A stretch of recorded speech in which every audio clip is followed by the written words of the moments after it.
또 중동이라는 지역이 거리상으로는 대한민국과 거리가 꽤 있잖아요. 그렇죠. 그러다 보니까 남일로 생각하면 안 되지만 남일로 생각하게 되는 그런 부분도 없지 않아 있는 것 같아요. 예. 듣게 되는 게 가자지구라는 이름이거든요. 가자지구, 서한지구도 있지만 주로는 네. 가자지구에 대해서 많이 이야기를 하는 것 같아요. 지금 왜냐면 가자지구에서 지금 전쟁이 벌어지고 있으니까. 네네네. 예. 그래서 거기에 대한 더 관심이 가게 되는 것 같은데 네. 그 서한지구는 가보셨다고 했잖아요. 서한지구 안에는 못 들어가고 네네. 옆에 이제 장벽을 아, 그때 봤다는 보셨던 거죠. 장벽이. 그렇죠, 그렇죠. 가자지구는 가보셨나요? 못 가봤습니다. 서한지구는 네. 예루살렘이랑 아주 가까워요, 그래도. 근데 가자지구는 거의 그 이집트 네. 국경, 그리고 거기 이제 바다, 이스라엘. 지중해 그 바다, 거기 아주 끝에 있기 때문에 가자지구는 사실, 그리고 거기 근처에 아마 저 같은 외국인들은 아마 못 가게 돼 있어요. 또 위험하니까. 그래서 그렇게 가는 걸 아마 중간에 그 막는 경우가 꽤 있어요. 어떤 곳인가요, 가자지구는? 서한지구는 저도 이제 이스라엘 서한지구 갔을 때 네. 그때 정말 물어봤어요. 서한지구보다 더 심각한 게 가자지구다라는 얘기를 해주니까 네네. 아니 여기 봐도 진짜 심각한데 그러면 여기보다 더 심각한 게 있냐 물어보니까 서한지구는 그나마 상대적으로 천국이다. 천국이다. 예, 상대적으로. 상대적으로. 예. 예를 들어서 서한지구에 있는 팔레스타인이 이스라엘 지역에 일을 하러 갈 거 아니에요? 그럼 일을 하러 갈 때 중간에 검문소를 지나쳐야 되거든요. 그러면은 예를 들어 서한지구는 한 30분이면 그냥 통과할 수 있다. 네네. 뭐 신원을 보고 뭐 우리 표현으로 하면 주민등록증 보고 네. 그리고 뭐 이렇게 또 이렇게 몸 수색하고 네. 이런 과정을 거친단 말이에요. 네네. 사실 2시간 넘게 걸려요. 아, 그 벽을 하나 넘어가는데. 훨씬 더 그 검색이 더 강하고 음. 그리고 시간이 더 걸리고 음. 그리고 그만큼 삼엄한 경비가 되고 있는 곳이죠. 그러니까 팔레스타인 전체의 1인당 GDP를 보면은 들쑥날쑥 하긴 하지만 평상시에 보면은 한 3,000달러 정도 해요. 3,000달러. 3,000달러. 1인당 GDP가. 그러니까 3,000달러라고 한다면은 어디랑 비슷하면은 네. 한 이집트랑 비슷해요. 이집트. 네네. 그러니까 아주 낮지는 않아요. 네. 낮지는 않은데 근데 그게 서한이 높고 아, 가자지구는 가자지구는 낮고. 아주 낮아. 그게 평균값이 3,000달러라고 하는 거죠. 아. 그럼 가자지구의 사람들은 그러면 250만 명 정도가 있는데 네네. 뭐 먹고 사냐? 네. 이렇게 이제 얘기할 수 있잖아요. 네, 250만 명이면 적은 수. 그러니까 여기 가자지구는 농사를 지으긴 하지만 우리처럼 뭐 벼농사 뭐 이런 농사 짓는 게 아니고 그 특수한 작물 올리브나 뭐 대추 그 자두 대추. 대추 같은 거 네. 그런 거 몇 개밖에 자라지 않아요. 아. 그러니까 그 농사는 그렇게 되고 네. 이렇게 어떤 분쟁이 있지 않을 때 그 가자지구 안에 있는 팔레스타인들이 네. 이스라엘 쪽으로 넘어와서 네. 공장에서 일을 하고 네. 다시 돌아가요. 아. 그렇게 해가지고 돈을 버는데 네네. 나갈 때 2시간, 들어올 때 2시간. 어. 아니 교통 시간이 아니라 검색 시간이. 어. 그러니까 새벽 3시에 일어나가지고 나가야 되고. 와, 진짜 힘들겠다. 네. 집에 들어오면은 뭐 밤 10시고. 네. 제가 지금 출퇴근을 1시간 반씩 하고 있거든요. 아, 그래요? 네네. 그것보다 훨씬 심하네요. 아, 그렇죠. 근데 뭐 검문을 받진 않잖아요. 네. 검색은 이걸 뛰어넘는 이유가 뭐냐면 상황이 안 좋아질 수 있잖아요. 네네. 로켓포가 만약 발사를 했어. 그럼 어떻게 할까요? 못 나가게 하는 거예요. 그날은 못 나가. 네. 그리고 약간의 의심되는 부분이 있어. 뭐가 발견이 됐어. 그러면 검문 검색이 3시간, 4시간 언제 끝날지 모르는 거예요. 그러면은 회사에 출근할 때 만약에 9시에 출근해야 되잖아요. 네네. 근데 만약에 회사에 대표님 계시면 어느 날은 10시에 출근했다가 어느 날은 오후 1시에 출근했어요. 근데 핑계는 될 수 있죠. 검문 검색 때문에 그랬어요. 대표님이 이해해 주시겠어요?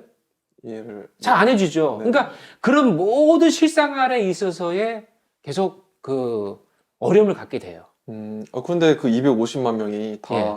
이스라엘로 일을 나가는 그건 건 아니죠. 거잖아요. 그런 거 아니죠. 네. 뭐 어린이도 있고 네. 여성도 있고. 네. 근데 주로 그 가자지구 안에 네. 산업시설이 거의 없습니다. 아. 어느 정도 없냐면은 물과 전기도 그 안에서는 발생하지 않아요. 발전소도. 예. 그러니까 다 어디서 오냐? 이스라엘. 이스라엘 통해서 오는 거예요.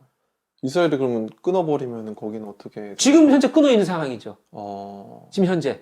그러니까 지금 물이 지금 식수가 어제인가요? 한 하루 이틀밖에 안 남았다고 하고. 네. 통로, 왜 이스라엘이 그걸 끝나면은 그 통로를 통해서 무기들이 다 들어간 거 아니냐라고 의심을 하는 거예요. 너희들이 잘못했으니까 우리가 제재를 하겠다 해서 끊어버리는 거거든요. 아니, 이집트하고도 맞닿아 있지 않나요? 이집트가 잘 사는 나라냐, 못 사는 나라냐.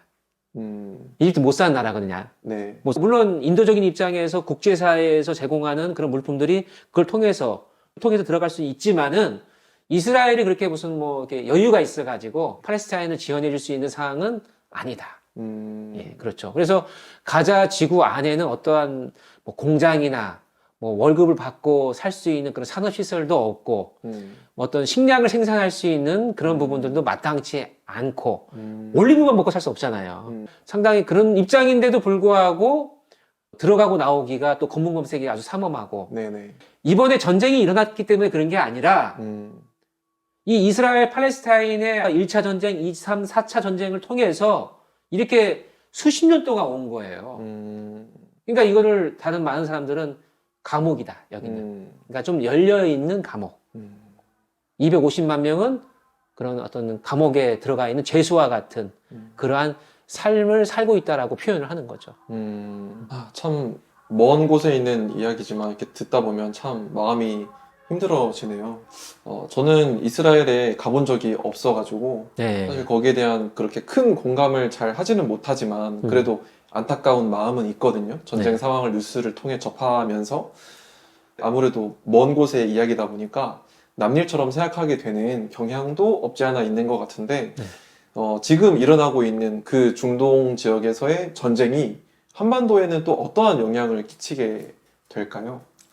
엄청 큰 영향을 끼치죠. 그러니까 뭐 많은 학자들은 전 세계의 평화가 두 가지 지역에서 좌우된다라고 얘기하거든요. 네. 하나가 한반도고 하나가 중동이라고 얘기를 하죠. 그중에 하나가 저희네요. 그렇죠. 한반도인 이유는 뭐냐면 우리 남북한이 뭐 잘나서도 있기는 하겠지만 네. 한반도를 둘러싸여 있는 나라가 미국, 중국, 일본, 러시아가 다 강국이네요. 워낙 강대국이다 보니까 네. 그리고 이 강대국들이 다 이해관계가 있어요. 음. 그러니까 여기서의 분쟁은 군사력과 경제력의 전 세계 50% 이상을 차지하고 있는 4개 나라가 심지어 한국도 강한 나라잖아요. 우리나라도 강하죠. 네네. 네, 그러니까 그런 입장에서의 세계 평화를 저해할 수 있는 아주 중요한 지역이 한반도. 그리고 좀 가까이에 또 중국과 대만이 있잖아요. 그죠? 네네. 그러니까 그런 부분들이 엄청나게 중요한 곳이에요. 중국과 대만도 또 싸울 수도 있는 그렇죠, 그렇죠. 그런 지역이잖아요. 예. 그리고 이제 두 번째가 바로 중동이죠. 그러니까 중동은 두 가지 이유라 저는 생각을 하는데 첫 번째, 너무 난해한 문제예요. 평화를 정착시키기가 각자 뭐 여러 생각이 너무 다르기 때문에 이 문제를 해결하기가 너무 어렵다. 두 번째는 아직까지는 그 많은 에너지 자원이 중동에 있다. 우리가 언젠가는 물론 이제 전기차가 되고 네. 언젠가는 또 뭐 재생 에너지로 간다고 하지만 네네네. 아직까지는 우리가 그러한 가스나 석유나 이런 부분들에 많이 의존하고 있잖아요. 그렇죠. 거기서 거의 다 나온다고 예. 들었어요. 우리 자동차 그리고 우리 산업 시설에 있는 그런 기계를 다 석유로 예, 기름으로 돌리게 되는데 주유비가 올라가게 되겠네요. 주유비 요즘 많이 올랐잖아요. 많이 러시아 올랐죠. 우크라이나 전쟁으로 인해 가지고 올랐는데 네. 좀 내려갈 만할 때 또 올라가지 않습니까? 네. 그러니까 그런 일차적인 실생활에 그런 영향을 주고 아마 세계적인 경제가 더 어려워질 것이다. 예, 그러면 그것이 이제 우리에게 바로 피부에 느껴질 수가 있는 거죠. 차 주유부터 좀 빨리 해야겠네요. 좀 넓게 생각을 너무 자기만의 생각하지 경제적인 관점에서 예. 생각해 봤을 때 예. 지금도 1,800원 휘발유 비싸더라고요. 그렇죠. 네. 예, 그렇죠. 그러니까 그런 부분들이 있다라고 하는 게 첫 번째고, 두 번째 또 우리에게 좀 멀게 느껴질 수 있지만은 저는 좀 더 중요할 수 있는 게, 네. 미국이 지금 이 바이든 대통령이 갔잖아요. 예. 이 부분들을 중재하기 위해서.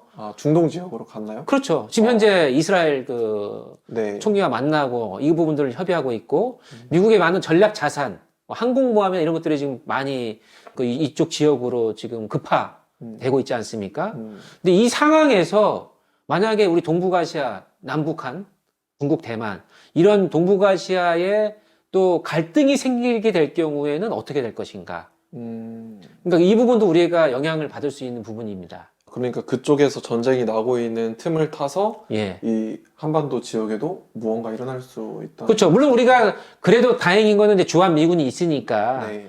전략적 억지력은 있긴 하지만 네, 네. 지금 예를 들어서 미국은 2012년도 오바마 대통령 이후로는 네. 그 두 개의 전쟁이라고 하는 그 전략을 포기했어요.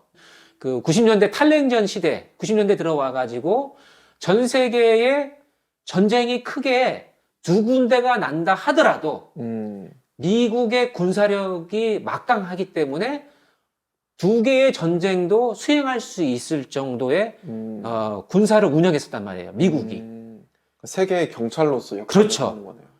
두 개의 전쟁도 우리가 수행할 수 있다. 네. 다 이길 수 있다. 근데 이제 아프가니스탄 전쟁인가 이라크 전쟁을 경험하면서 네네. 야, 이게 돈이 너무 많이 든다.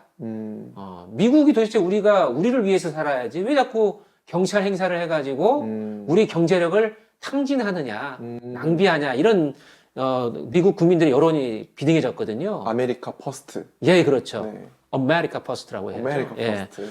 그러니까 그런 상황에서 네. 지금 미국의 군사력이 많이 좀 줄어들었거든요. 그러니까 두 개의 전쟁이 아니라 이제 한 개의 전쟁도 할까 말까예요. 중동에 개입하지 않겠다는 거예요. 그때도 되게 놀랐었잖아요, 사람들이. 그렇죠. 우리나라 교민들도 어떤 그 긴급 작전 해가지고 겨우 오게 했잖아요. 아프가니스탄에. 네. 또 우리나라를 또 협력했던 아프가니스탄의 난민들도 우리가 함께 태우고 왔잖아요. 근데 그게 바로 2년 전이란 말이에요. 그러니까 미국이 다 손 떼고 있단 말이죠. 근데 만약에 지금 이렇게 군사력과 여러 가지 그 힘이 약화되는 상황에서 그나마 지금 이 중동의 문제를 좀 완화시켜야 되니까 여기에 힘을 쓰리고 있는데 만약에 북한과 중국이 네. 현재 이 동북아시아에서 뭔가 또 갈등을 일으키게 됐을 경우에 미국이 여기에 그만큼 힘을 발휘할 수 있을 것인가. 우리 대한민국의 안보에 있어서도 영향을 준다. 라고 하는, 예, 주한미군이 있어서 다행이긴 하지만 그래도 이 부분에 있어서는 더 긴장감이 높아질 수밖에 없는 상황이다. 네, 생각을 합니다. 네. 그렇군요. 네. 그리고 나아가서 이제 우리는 이제 그 통일에 대해서 우리가 얘기를 많이 하잖아요. 네, 북한 주민들이 너무 안타깝다. 네. 북한 주민들에 대한 인권 같은 우리가 인간으로서 꼭 우리 민족으로서만이 아니라 인간 대 인간으로서의 우리가 인권을 생각을 하잖아요. 그렇다고 한다면은 지금 그 인권이라고 하는 것을 저는 우리 중동에까지 가져가야 된다고 봐요. 뭐 그냥 동등하게 뭐 같은 조건으로 봤을 때 우리가 북한 주민의 인권에 대해서 안타까워하고 있는데 지금 북한의 상황과 가자 지구에 있는 팔레스타인 사람들의 상황을 비교해 봤을 때 더 힘들겠죠. 더 어려울 상황일 수도 있다고 보는 거예요. 그럼 우리가 북한 주민들의 인권을 걱정하는 우리의 마음이 어떻게 더 어려울 수 있는 그 팔레스타인 사람들에 대한 마음도 우리가 가져야 된다. 이스라엘 사람들에 대해서. 이스라엘 사람들도 마찬가지로 네. 가져야 되고. 네. 그래서 우리가 이 평화에 대한 그 노력이 우리 한반도에서만 평화로우면 된다라고 생각하지 않잖아요, 우리가. 그렇죠. 예. 그러니까 이러한 극심한 분쟁 지역에 있어서 또 하나의 분쟁 지역인 우리 나라 사람들도 그런 분쟁 지역의 사람들을 걱정해주고 함께 연대해야 되는 부분들이 전 필요하다고 생각을 합니다. 예. 그렇군요. 그러면 이제 그 북토크 내용을 마무리를 하면서 정치 지도자들이 모여가지고 이것을 해결하기 위해서 노력을 하고 있어요. 네. 특히 인질이 많이 또 잡혀간 뭐 20명 이상 잡혀간 그런 국가 같은 경우에 뭐 태국도 있고 지금 어떤 한 나라만의 고민이 아니고 중동에만의 고민이 아니거든요. 왜냐하면 그 침공을 당한 그 이스라엘 그 지역에 그 이주민 노동자로 태국 사람들이 많이 가 있었다가 이번에 인질로 많이 또 잡혀간 거예요. 네네. 그러니까 그 인질의 국적이 한 20개, 30개 국가 이상 됩니다. 그렇죠. 미국 사람들도 많이 있고요. 그러니까 그런 부분에 있어서 전 세계 고민이라고 생각을 해야 되고 특히 또 이거는 국가 지도자만의 고민이 되어서는 안 된다고 생각을 합니다. 이스라엘과 팔레스타인의 이 분쟁의 문제는 여러 가지 문제들이 함께 겹쳐 있기 때문에 사실 많은 어떤 분야에서 또 이와 관련된 부분들에 있어서의 고민을 함께 해야 된다고 봐요. 정치인뿐. 네. 그리고 국제적인 그런 NGO, 그리고 유엔 산하의 또 여러 가지 관련된 그러한 기구들 다 함께 이 부분들에 있어서 이게 얼마큼 되겠어라고 생각하는 것이 아니라 이 문제를 어떻게든 1%, 2%라도 헤쳐나간다라고 하는 입장에서 우리가 함께 뜻을 모아야 된다고 생각을 합니다.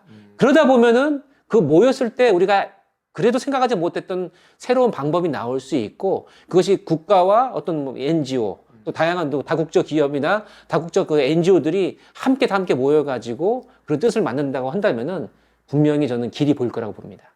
다국적 NGO라고 하면 민간 단체의 그렇죠. 예. 그런 영향도 필요하다는 거네요. 예, 맞습니다. 예루살렘에 모여가지고 그냥 또 통곡의 벽에 유대교인들만이 통곡을 하는 것이 아니라 이 전쟁으로 인해 가지고 수만의 또 수천의 사람들이 지금 죽어가고 있잖아요. 네. 그 마음이 함께 모일 수 있는 그런 통곡이 있다고 한다면은 네네. 어쩌면 우리가 생각하는 것보다 더 빠른 평화가 네. 예, 올 수 있지 않을까 생각합니다. 현재는 수많은 사람들의 아픔이 지금 이 이스라엘 지역에 또 팔레스타인뿐만 아니라 여러 국가의 사람들이 함께 있기 때문에 네. 우리가 이 부분들을 함께 고민해봐야 된다고 봅니다.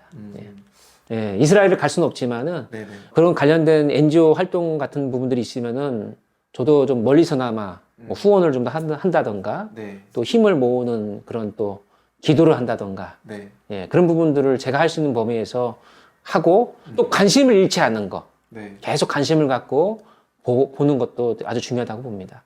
네. 감사합니다. 네.